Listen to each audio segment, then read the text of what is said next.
Timu ya mpira wa miguu Simba Sports Club imetoa taarifa kwa umma kutokana na sintofahamu mara baada ya vikao ambavyo vimekuwa vikiendelea katika taasisi hiyo.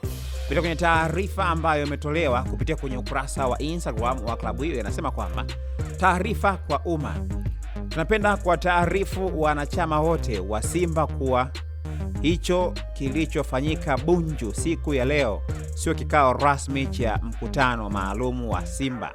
Hivyo maamuzi yote yaliyotangazwa huko ni batili na kinyume cha katiba ya Simba.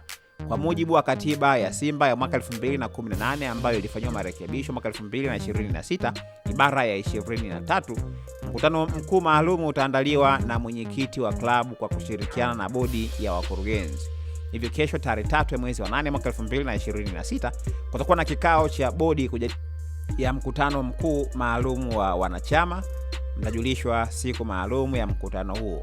Simba nguvu moja imetolewa na Crescentius Magori, mwenyekiti wa bodi ya wakurugenzi klabu ya Simba, tarehe 2 Agosti mwaka 2026. Hiyo ndio taarifa ambayo imetolewa na klabu hiyo kupitia kwenye ukurasa wake wa Instagram.